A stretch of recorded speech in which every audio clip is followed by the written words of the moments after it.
Good morning, all my dear students. This is a special message that I want to deliver to all the young people, especially the ones in college. I had the privilege of attending a function by students on mental awareness. And since I noticed that maybe there are some who could have missed this very important information, I decided to relay this message because it will benefit so many students the same way that I benefited. So the session was very well organized. Congratulations to all the organizers who organized the Mental Awareness Day for university or campus students. It was on campus, it was interdisciplinary, it was organized by the students' organization, and the leadership had done a very good job.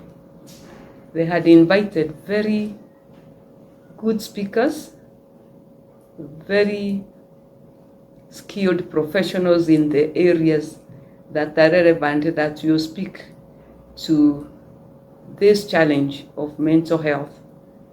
In the recent past, we have witnessed very many cases of students suffering to the extent of taking their own lives because of issues that could have been addressed.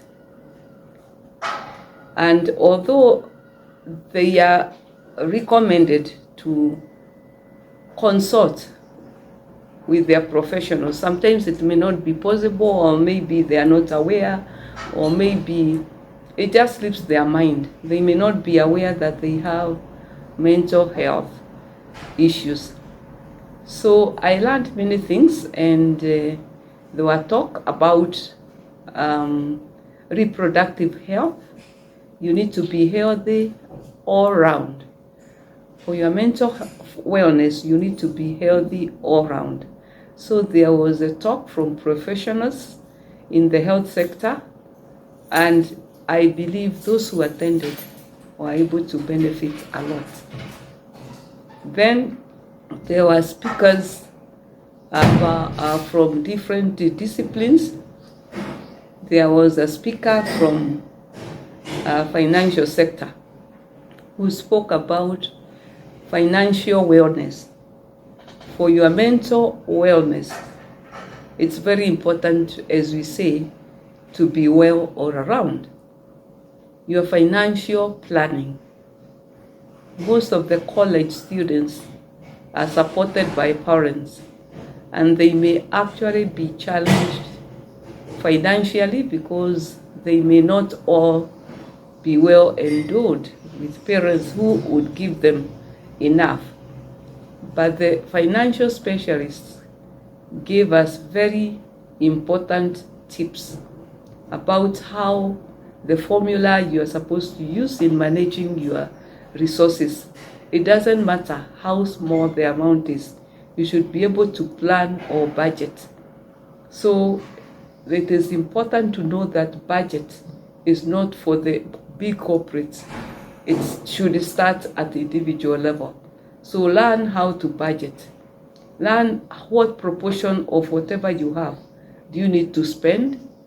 Which one how do you even need to spend? What are your priorities?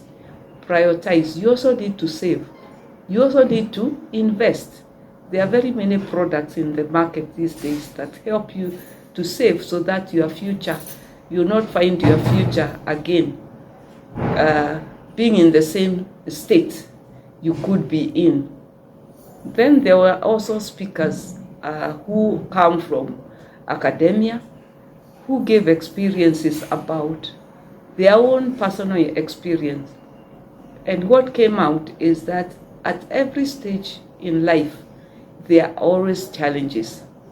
As long as you are born into this world, you are bound to have challenges. But that does not mean that this should impact your mental health.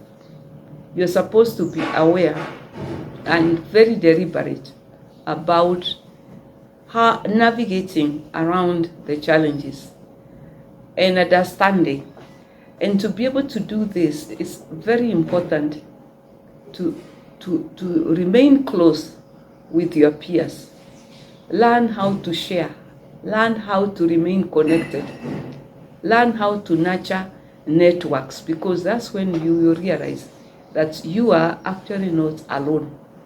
There are other students or other peers who could even be going through more difficult challenges, even more difficult than the ones you are going through.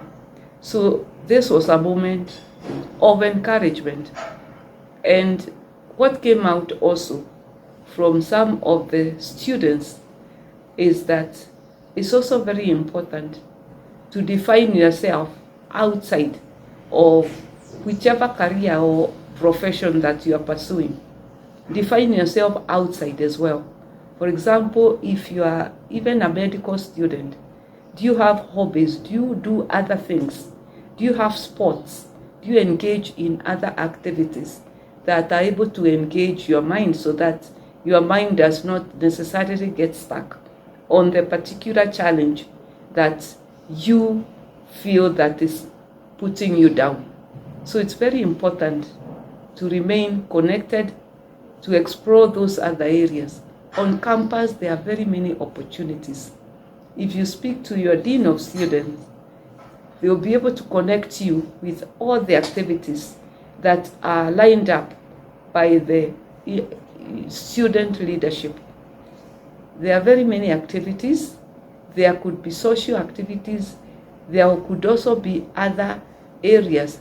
For example, something came out from one of the students where we were reminded that every human being, basically, we were born to have a certain artistic attribute. So art is one way, one of the ways that even if you are not able to talk to somebody, you are able to express yourself. How would you express yourself in art? There are very many aspects of art. You can express yourself even in the spoken word. You can express yourself in painting, in writing poem. You can express yourself in performing arts. So you should not put yourself into a silo that is just so structured in terms of you are, for example, you just do technical areas. Even then, you may find that the technical areas you may not be able to express yourself. In fact, they may be the areas that are driving you into a position of depression or compromising on your mental health. So look at other areas that you are able to vent out. And art is one of them. The spoken word is one of them. Engage yourself in other activities. Engage yourself in social activities. So this is a very important part of wellness. And you cannot perform well, even in your academics as a student, if your mental wellness is compromised. Thank you very much for listening. This is part of Education Without Borders, where we were looking at what have we learned after attending a function on mental awareness, which has been organized by students for students. Thank you for watching and keep watching. Don't forget to subscribe, to share, and to like. We shall be more with more nuggets of wisdom on how you can keep yourself very well and have memorable time throughout your campus life.